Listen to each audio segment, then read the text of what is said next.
तो फ्रेंड्स, आज की इस वीडियो के अंदर हम लोग बात करने वाले हैं सेंट्रीपिटल एक्सेलरेशन की। अब नाम अगर एक्सेलरेशन का आया है तो साफ साफ समझ में आता है कि जो वेलोसिटी है उसके अंदर चेंज आ रहा है टाइम के साथ साथ। लेकिन वो कौन सी वेलोसिटी है, ओमेगा है या वी है? तो देखिए, अगर मैं इसकी डेफिनेशन दूंगा तो वो कुछ इस तरीके से होगी कि the change in the velocity v not in omega with time around the circle. अब आप लोग कहेंगे कि जब भी कोई ऑब्जेक्ट सर्कुलर मोशन करता है, किसी सर्कल के आसपास घूमता है, तो वो ओमेगा से घूमता है ना। यहाँ पर वी का क्या रोल है? तो अगर आप लोगों ने ये पिछली वीडियो देखी होगी एंगुलर वेलोसिटी वाली, तो आप लोगों को समझ में आ गया होगा कि मैं क्यों कह रहा हूँ कि कोई भी जब ऑब्जेक्ट घूमता है किसी सर्कल के अंदर, तो एक इंस्टेंट टाइम के ऊपर वो वेलोसिटी वी से घूमता है कुछ इस तरीके से। तो अब आप लोग कहेंगे कि हम लोगों ने यहाँ पर वी क्यों लिया, ओमेगा क्यों नहीं लिया? क्योंकि ओमेगा इज इक्वल्स टू में वी अपॉन में आर ही तो होता है, हम लोग सीख चुके हैं।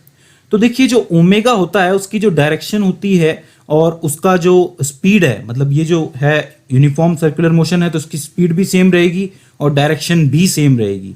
डायरेक्शन क्या होती है ओमेगा की?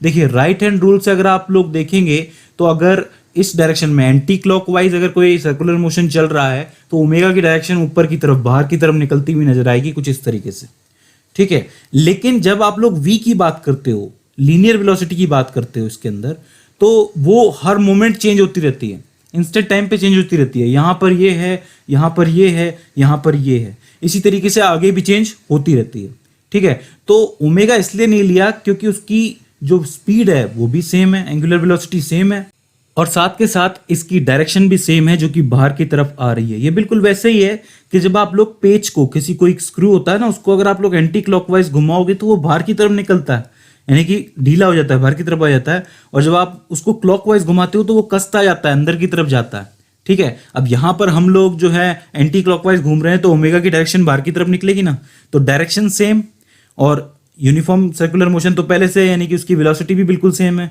तो अब सेम है तो इसके अंदर एक्सेलरेशन कैसे निकल सकता है जब वेलोसिटी में कोई चेंज ही नहीं है? तो अब आप मुझसे कहेंगे कि भाई आपने v क्यों लिया, क्योंकि v भी तो सेम है, क्योंकि ये यूनिफॉर्म सर्कुलर मोशन है तो v कैसे चेंज हो सकता है? लेकिन आप यहाँ पे ध्यान दीजिए कि v का मैग्नीट्यूड सेम है लेकिन v की डायरेक्शन सेम नहीं है। अगर एक वेलोसिटी इस डायरेक्शन में जा रही है और एक वेलोसिटी इस डायरेक्शन में जा रही है तो ये सेम नहीं है, ये अलग अलग है। मैं ये मानता हूं कि इनका मैग्नीट्यूड सेम है लेकिन इनकी डायरेक्शन अलग अलग होने की वजह से ये दोनों अलग अलग ही गिनी जाएंगी। तो इसका मतलब जो एक्सेलरेशन होगा वो, मतलब सेंट्रीपिटल एक्सेलरेशन, वो स्पीड पे डिपेंड नहीं करेगा, वो स्पीड की डायरेक्शन पे डिपेंड करेगा।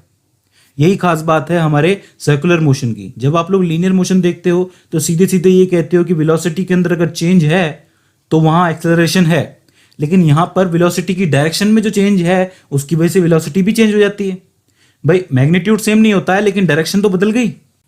इसको और थोड़ा ढंग से समझते हैं कि मान लीजिए कि आपके पास एक सर्कल है जहां पर इसमें बीच में इसका एक सेंटर है, ठीक है, और यहां से हॉरिजॉन्टल एक्सिस मैंने खींच दिया है और यहां पर मान लीजिए कि इसका जो एक ऑब्जेक्ट पड़ा हुआ है, ठीक है। अब ये जो ऑब्जेक्ट है इसकी जो वेलोसिटी होगी, इनिशियल वेलोसिटी यहां से हम लोग मानते हैं वो इस डायरेक्शन में जा रही है तो ये वी आई हो गई।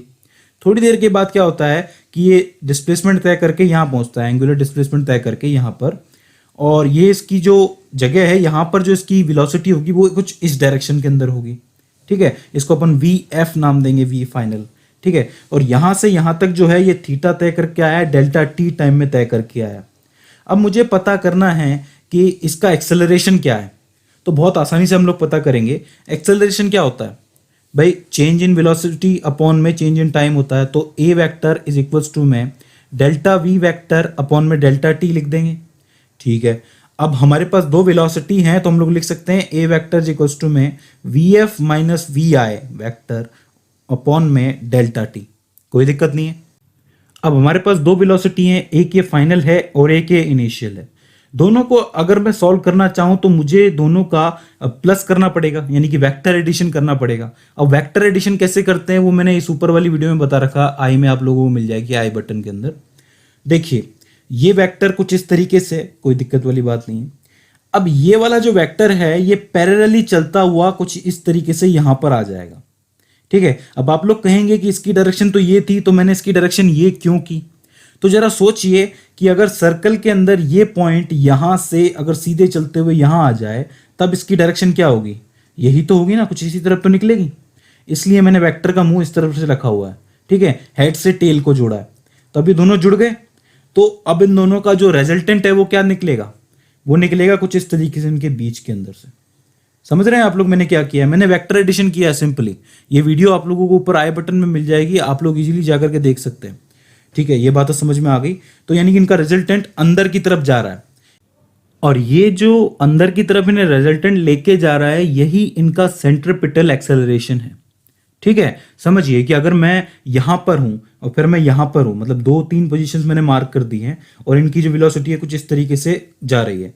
लेकिन होगा क्या, एक्सेलरेशन हर बार इनको अंदर से खींचेगा। आप किन्हीं दो वेलोसिटी को पकड़ लीजिए, दोनों को एक दूसरे के साथ ऐड कर दीजिए, माइनस कर दीजिए, आप लोगों को यही मिलेगा कि हमेशा अंदर की तरफ ही खींचेंगे। समझ रहे हैं? तो ये जो एक्सेलरेशन है इन्हें अंदर की तरफ खींचता है, दैट्स वाई हम लोग इसको सेंट्रीपिटल एक्सेलरेशन कहते हैं, या फिर इसको सेंटर सीकिंग एक्सेलरेशन भी कहा जा सकता है। तो हम लोग कह सकते हैं, so the acceleration always points in towards the centre, that's why we call it centripetal acceleration. अब इसका जो मैथमेटिकल वे है इसको लिखने का, वो होगा ए सी वैक्टर। मैंने सी इसलिए लगाया क्योंकि ये सेंटर सीकिंग है, सेंटर की तरफ जा रहा है, इज इक्वल्स टू में वी स्क्वायर अपॉन में आर टुवर्ड्स द सेंटर। यहाँ पे मैंने टुवर्ड्स द सेंटर इसलिए लिखा है क्योंकि ये वेक्टर फॉर्म में है, ठीक है। अब यहाँ पे वी स्क्वायर इसलिए किया है क्योंकि यहाँ मैंने दो वेलोसिटी की बात की है। हालांकि इस फॉर्मूले को निकालने का एक ज्योमेट्रिकल डेरिवेशन है, वो भी हम आगे जरूर निकालेंगे, जरूर आपको निकालना सिखाएंगे, ठीक है। तो लेकिन इससे आप क्या है, न्यूमेरिक वैल्यू आसानी से कैलकुलेट कर सकते हो। अगर आपको कोई दो वेलोसिटी दे दी जाए और आपसे कहा जाए कि आपके पास रेडियस है, तो आप इसका सेंट्रीपिटल एक्सेलरेशन निकाल के दिखाइए, तो आप इजीली निकाल सकते हैं। अब देखिए यहाँ पर मैंने कोशिश की है कि आपको सेंट्रीपिटल एक्सेलरेशन का जो फिजिकल सिग्निफिकेंस है वो समझ में आए, वो कि वेक्टर फॉर्म से ज़्यादा अच्छी तरीके से समझ में आता है। अब आपको समझ में आया होगा कि ये क्यों अंदर की तरफ इसको खींचता है, ठीक है, दोनों वेक्टर्स से। सो फ्रेंड्स, आई होप आपको सेंट्रीपिटल एक्सेलरेशन समझ में आया होगा। इसके बाद भी इसके अंदर आपको कोई क्वेरी आती है, कोई दिक्कत आती है, कोई सवाल आता है, या फिर हमसे कोई गलती हो जाती है, तो प्लीज़ आप हमें कमेंट सेक्शन के जरिए बताइए। सो फ्रेंड्स, आज की इस वीडियो के अंदर बस इतना ही। See you in the next one.